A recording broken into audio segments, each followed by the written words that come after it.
বিয়ে খাওয়ার মাঝখানে খবর এসেছে বর পালিয়ে গেছে, চারিদিকে চুলখালাম কাণ্ড। এইদিকে আমার প্লেটে মাংস কম পড়েছে, চারিদিকে চেয়েও মাংস নেওয়ার মতো কাউকে পেলাম না। অবশেষে অনেক উকিঝুঁকির পর দেখি কন্যারে গিরে সবাই দাঁড়িয়ে আছে। প্লেট হাতে নিয়ে বাবুর্চি টাইপের এক লোকরে বললাম, ভাই সাব গরুর মাংসের হাড়ি কোথায়? সে আমার দিকে তাকিয়ে কর্কশ স্বরে বলে উঠলো, ছেলেও উদাও হয়ে গেছে আর আপনি খাবারের পিছনে এখনো পড়ে আছেন। বুঝলাম না, ছেলে গেছে তো কি হয়েছে, আমারে দাওয়াত দেওয়া হয়েছে, আমি খেতে এসেছি।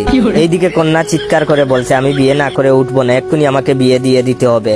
আমিও প্লেট হাতে নিয়ে বললাম, হক কথা, বরাবর কন্যা সাজা ভালো লাগে না, আজই বিয়ে হওয়া উচিত। দেখলাম 2-3 জন সহমত জানিয়ে মাথা নাড়া দিল। কন্যা আবার বলে উঠলো, এই মুহূর্তে আমার বিয়ে না হলে আমি গলায় দড়ি দিব। আমি মুরগির রানে কামড় দিয়ে বললাম, দেয়াই উচিত, এভাবে অপমান মেনে নেওয়া যায় না। এবারও কয়েকজন পাবলিক মাথা নেড়ে বলল, ঠিক ঠিক।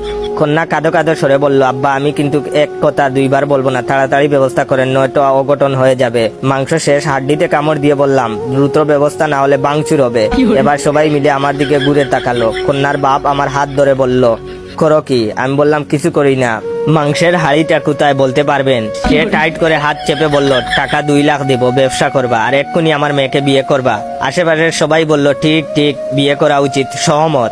আমি 2 লাখ কেন 10 লাখ দিলেও বিয়ে করবো না বলতে গেছিলাম, কিন্তু সবার চোখের দিকে তাকিয়ে ভিতরের কথা ভিতরে রয়ে গেছে। হবু শ্বশুর আব্বা আমাকে টেনে চেয়ারে বসিয়ে বললেন, এই জামাইরে মাংস দিয়া যাও।